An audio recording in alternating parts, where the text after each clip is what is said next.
Halo Sobat Easy Stock, ketemu saya lagi.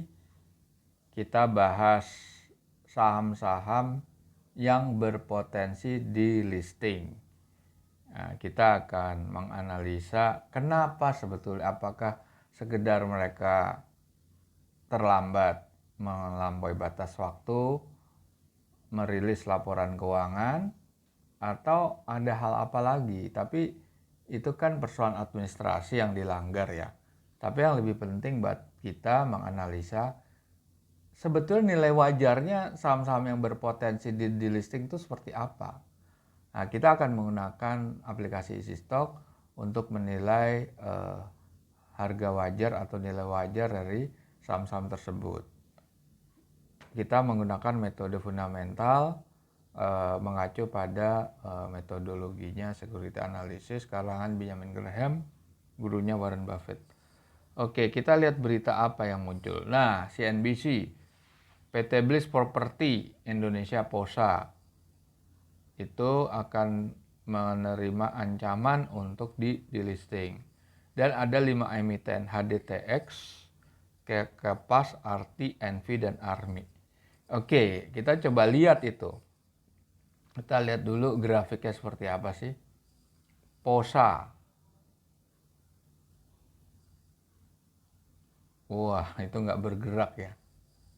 POSA, terus apalagi RT. Ya, mereka pada dasarnya tidak merilis, ini flat habis RT. Terus Envy. Flat juga. Nih, flat nih. Dari tahun 2020 flat, nggak bergerak sama sekali. Terus Army, Kepas.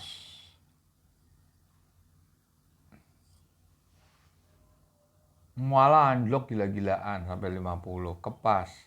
Tapi kalau saham itu turun atau naik atau flat kan sebetulnya nggak masalah, nggak ada lah ancaman untuk di delisting. Bukan itu sebetulnya permasalahan mereka untuk dari segi administrasinya bursa efek ya. HDTX nih, HDTX seperti apa.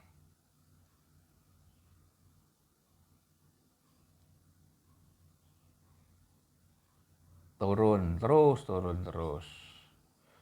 Nah, tapi pertanyaannya kenapa mereka sampai sebegitu dari sudut fundamental ya. Oke, kita coba gimana sih akses Easy Stock. Anda bisa ketik Easy Stock, keluar lambang atau logo lingkaran, Anda review dulu, Anda download, Anda open seperti ini. Oke, ini ada 788 saham, Anda bisa akses free of charge. Kita lihat lagi saham yang pertama, POSA, Bliss Property. Ini kalau kayak gini, ini namanya nilai wajarnya nggak bisa dinilai. Karena terlalu jelek gitu. Ya kan, closing price-nya 50. Kalau 50 itu bukan harga terendah, nilai harga terendah 0 ya 0 nilainya gitu. Kita buka panel berikutnya. Oke, laporan keuangan sudah. Dia memasukkan nih sebetulnya laporan keuangan. Tapi di listingnya karya apa gitu. Saya nggak melihat ininya ya apa. Ada, pasti ada. Anda cek pengumuman di situsnya Bursa Efek pasti dikasih tahu. Tapi kita hari ini cuma membahas dari segi perhitungan nilai wajarnya ya. Debt to equity-nya coba lihat. 55 kali daripada ekuitas, daripada modalnya. Itu luar biasa. Ekuitasnya soal negatif nih. Negatif dia ekuitasnya. Oke. Return equity udah nggak masuk akal. Ini udah nggak bener nih. Profit marginnya 26 tapi gross profitnya 3%-nya apa-apaan ini kan. Artinya dia menyuntikkan suatu pendapatan yang bukan dari core bisnisnya. Udah nggak masuk akal. Working capitalnya jelas di bawah 1 udah parah nih return asetnya. Ini udah pasti parah nih karena nilai wajarnya negatif. Terus kita lihat lagi Army. Nah, ini sebetulnya nilai wajarnya masih punya ini ya, punya harapan gitu. Artinya 100 ada 29 ini kan di sini coba. Kita lihat 29% upside, tapi downside-nya 50%. Bisa turun ke 50%. Oke. Ini kita taruh 2,5%. 64 segala. Nah, return equity cuma 1,5% kurang. Profit margin 32, gross marginnya 40. Sebetulnya masih oke nih. Profit marginnya, debt equity juga masih oke ya. Karena dia di bawah 1. Working capital juga bagus. Tapi kenapa dia punya potensi di listing? Kita nggak tahu. Ini nilai wajarnya juga cuma 64. Malahan nilai. Coba ya kita, ini kenapa min ya? Padahal dia nggak min ya sebetulnya. Ya kita bisa pakai pakai masuk ke aplikasi premium ya, jadi member premium. Anda bisa menggunakan ini forecast simulator. Saya mau pertumbuhannya nggak minus tapi 2%. Jadi berapa? 71, naik sedikit, nggak ngefek sebetulnya. Nggak mungkin dia 8% kan. Oke, ARMI.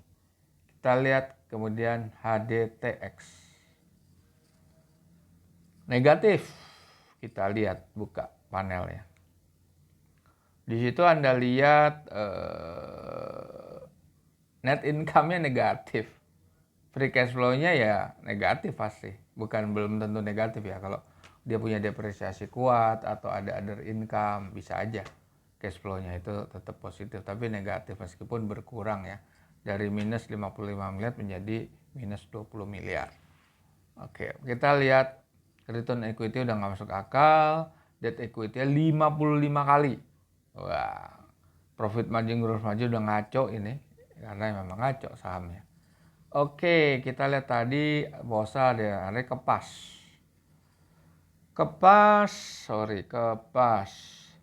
Wah, negatif juga. Coba kita buka panelnya. Net income negatif, pasti cash flow-nya bisa ya cash flow-nya negatif juga. Return equity negatif, debt equity-nya, profit margin-nya 93, gross margin-nya 19-nya kan nggak masuk akal ini, apa-apaan ini. Artinya dia suntikan pendapatan dari luar. Oke. Negatif, dia nggak ada nilainya di sini. Oke. Sekarang kita mau lihat apa tadi ya? Arti gitu. Habis arti kita lihat NV. Arti.